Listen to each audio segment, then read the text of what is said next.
लेते हैं, कई लोग प्रसिद्धि पा लेते हैं, कई लोग ठग लेते हैं, और कुछ भाग्यवान संत लोग होते हैं जो लोगों को सन्मार्ग पर भी धर्म के नाम पर चलाते हैं, लोगों का जीवन बदल देते हैं। ऐसे में बहुत कठिन हो जाता है कि रियल सच्चा धर्म कौन सा है, कैसे जाने हम हैं। बाजार में तरह तरह की चीजें हैं, असली और सच्ची चीज कौन सी है, मुश्किल हो जाता है। ऐसे ही धर्म के बाजार में तरह तरह के धर्म हैं, कैसे पहचाने।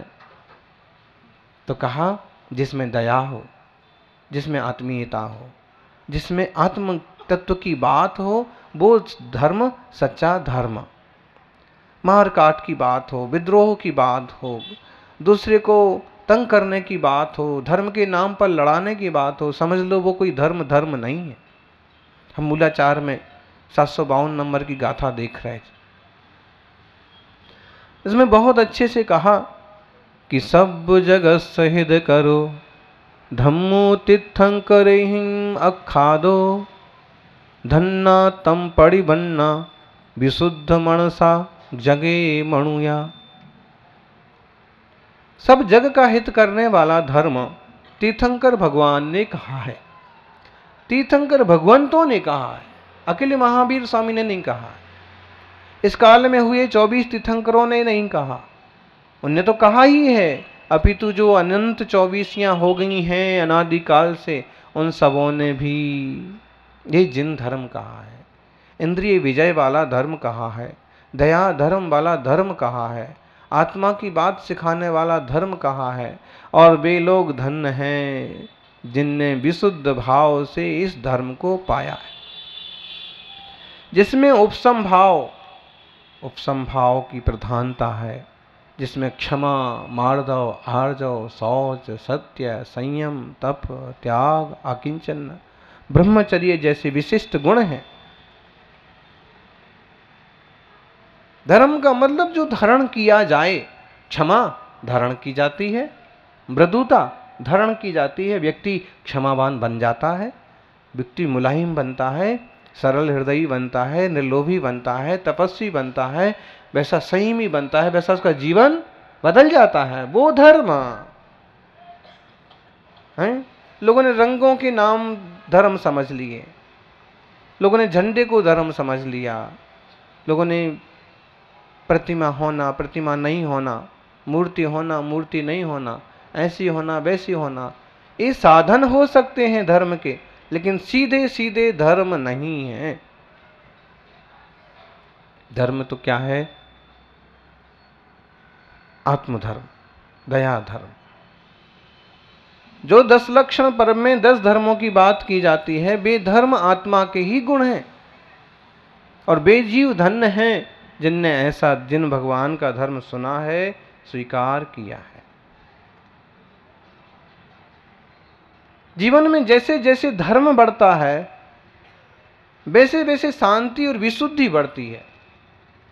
उसके संबंध में जो गाथा है 755 नंबर, ओ समुदाय खंती बढ़ई वे रगदाय जह जह से, तह तह मुख सुखम अक्षीणम भावियम होई। जैसे जैसे उपशांत भाव बढ़ता है, उपशांत भाव मतलब क्या? बोलो दादी, उपशांत भाव मतलब क्या? दादियां भी बड़ी जबरदस्त होती हैं। एक दादी वो 2 किलोमीटर से पड़गाहन को आई और हमको 2 किलोमीटर लेके भी गई। सच में माताओं में जितनी भक्ति होती है, वास्तव में उनके बल पर ही आगे की पीढ़ियां धर्म में और खासकर साधु सेवा में जुड़ती। वरना नई पीढ़ी तो कहेगी कि अमुक लोग देख लेंगे, तमुक लोग देख लेंगे। और उसमें भी 2 युवक ऐसे पानी की बात निकली तो बोले कि पानी तो हम कुएं का ही लाए हैं और हम अपने कंधे पर रख करके लाए। लोग कठिन समझते हैं 2 किलोमीटर से लाना ले जाना। धर्म की एक क्रिया। तो दादी बताओ, उपसम भाव बढ़ने का मतलब क्या? उपसम भाव मतलब क्या? उपसम भाव मतलब शांति। हम बात बात में गुस्सा होंगे, बात बात में क्रोध करेंगे, वो नहीं। उपसम, कोई बात नहीं, सहज रह लेना। कोई ऊंचा नीचा हो गया, कोई घटना घट गई हमारे प्रति, किसी ने कुछ कह दिया कर दिया, तो भी बहुत जल्दी कारतूस की तरह नहीं होता है, लेकिन सावधानी, उसी का अभ्यास करना है। उपसम दया या खंती बढ़ई वैराग्य दाया जय जैसे 3-4 चीजें कही हैं। उपसम भाव, दया, शांति का मतलब है क्षमा, और वैराग्य। जैसे जैसे ये बातें बढ़ती हैं जीवन में, वैसे वैसे जीव मोक्ष सुख का अनुभव करता है। बताओ, बिना मोक्ष जाए मोक्ष सुख का अनुभव हो सकता है? हैं?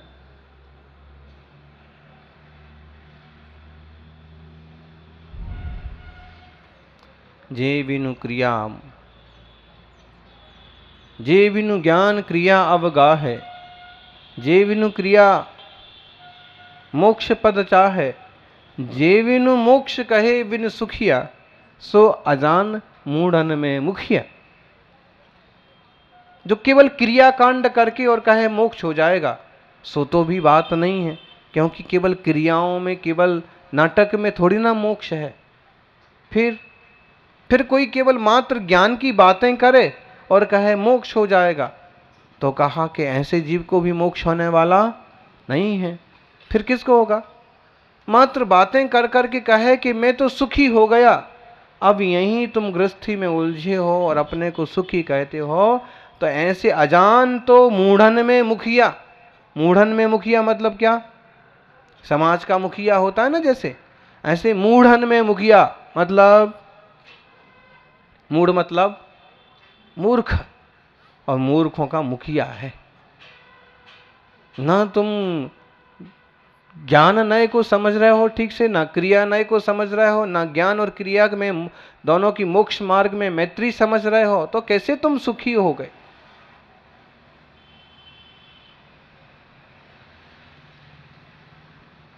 कोई क्रिया जड़ थे रहा, शुष्क ज्ञान में कोई मार्ग माने, मोक्ष नो करुणा उपजे सोई।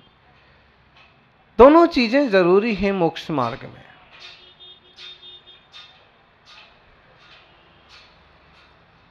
वैराग्य भी जरूरी है, वैराग्य के साथ ज्ञान भी जरूरी है, ज्ञान के साथ योग्य उचित क्रिया भी जरूरी है।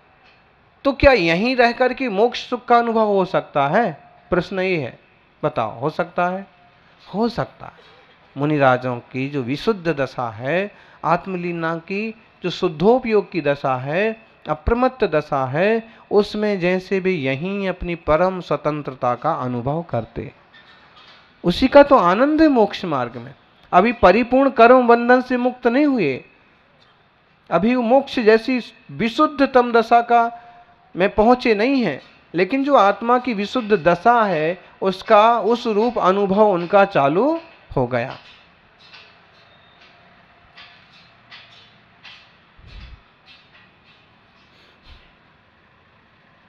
रस तो आने ही लगता है, हैं? अब रसगुल्ले बनाओ, बच्चा बैठा बैठा सिर्फ देख रहा है, जैसे जैसे क्रिया बढ़ती जाती है, मावा में आटा मिलाया जाता है, फिर उसके बाद गोल गोल बनाए जाते हैं, जैसे जैसे क्रिया बढ़ती जाती है, और फिर जैसे उबाले जाते हैं घी में, और फिर जैसे सिरे में डाले जाते, वैसे वैसे उसकी जीभ भी बार बार, वैसे वैसे उसकी क्रिया भी बढ़ती जाती, स्वाद लेने का, चंचलता, चम्मच बजाना, कटोरी बनाना, अब दो, हैं? हमको दो, हमको। माँ कहती शांत, 2 नहीं 4 मिलेंगे, शांत होने तो दो, इसको ठंडा ठीक से बनने तो दो। पहले से उसको स्वाद चालू हो जाता कि नहीं हो जाता?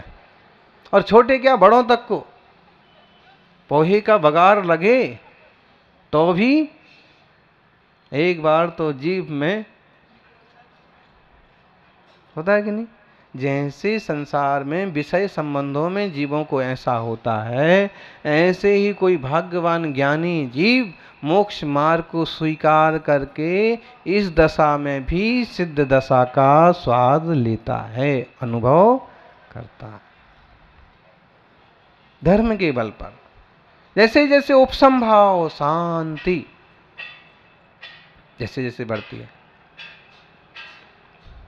बहुत कीमती है, बहुत मूल्यवान है जिन धर्म, जीव को जिन धर्म मिला उसकी महिमा ऐसे कही है, संसार विषम दुग्गे भव गहणे कहबी में भमंतेण दिठो जिणवर दिठो जेठो धम्मोत्ति चिंतिजो। हे जीव, ऐसा चिंतन करो कि इस भयंकर विषम दुर्ग मतलब भयंकर अटवी है संसार है। आप गांव में शहर में रहते हैं, टाइम से भोजन मिल जाता है, अच्छा घर है, रास्ते मालूम है, इसलिए कुछ बुरा मालूम नहीं पड़ता है। लेकिन कभी किसी जंगल में भटक जाओ, भयंकर भयंकर जंगल होते हैं, भयंकर भयंकर पहाड़ होते हैं। तो यहाँ उदाहरण दिया है कि कोई भयंकर पहाड़ में भटक गया है, जंगल में भटक गया है, कुछ रास्ता नहीं सूझता है, ऐसे में कहीं छायादार घर मिल जाए, ठीक ठाक बढ़िया रास्ता दिख जाए तो उसको कैसा आनंद होगा हैं। शिखर जी की यात्रा को जाओ, कभी शॉर्टकट के चक्कर में जंगल में उतर जाओ और पगडंडी भी ना मिले तो कैसे लगता है हैं? गीली और पीली सब एक साथ हो जाता है। क्या भय है कि सुना है शेर रहते हैं शिखर जी में, तो ऐसा होता है, बड़े बड़े सांप रहते हैं, अब हम पता नहीं कहाँ चले जा रहे हैं।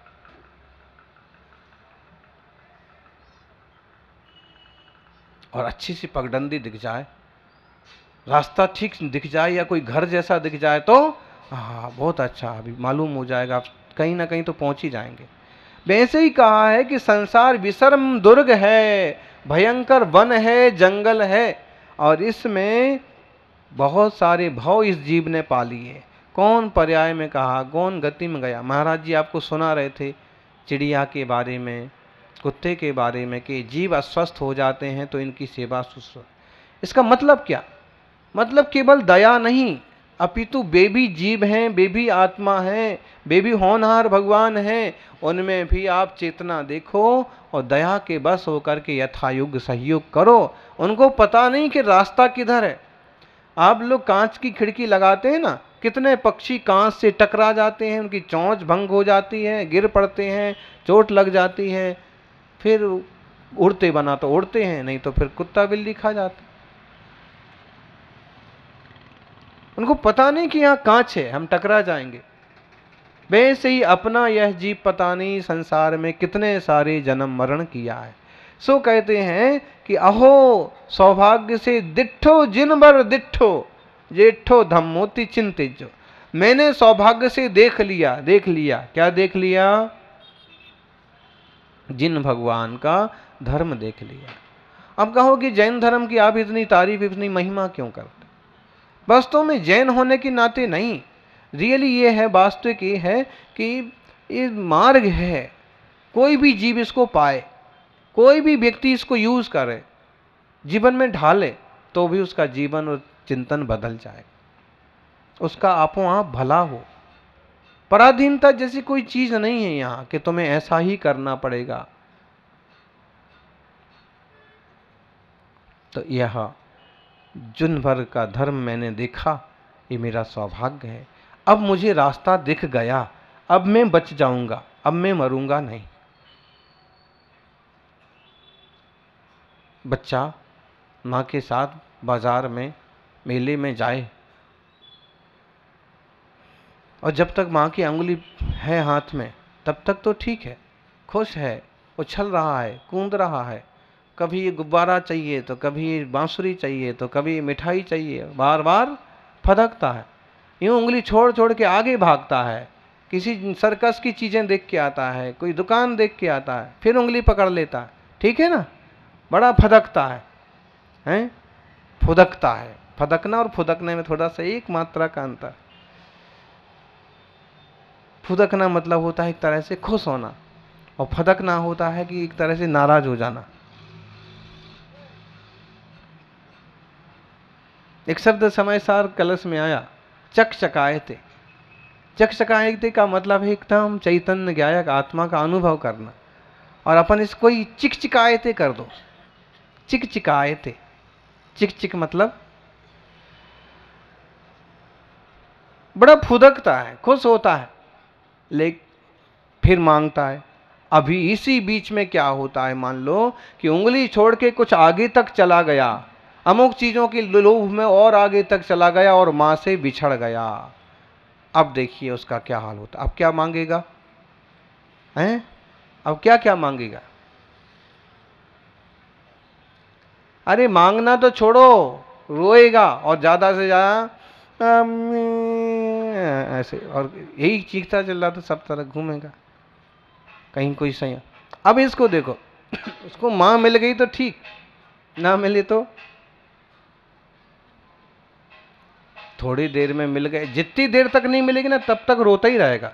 कोई संभालने वाला भी बीच में मिल गया ना, कोई वॉलंटियर, कोई पुलिस वाला, कोई सहयोगी, तो चुप करा लेगा, लेकिन उसको चैन नहीं रहेगी। जितनी सारी महिलाएं आएंगी सबको देखेगा ऐसे।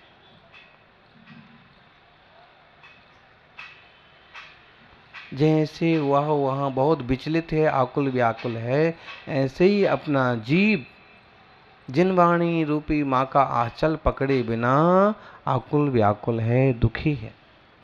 अगर जिनवाणी का आंचल पकड़ लिया जाए, भगवान के मार्ग को पकड़ लिया जाए, तो इस जीव का कल्याण निश्चित होगा।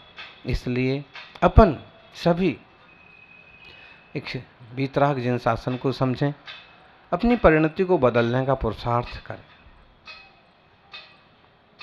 और हम अगर इस मनुष्य भाव को पाके कुछ ना चेंज कर पाए,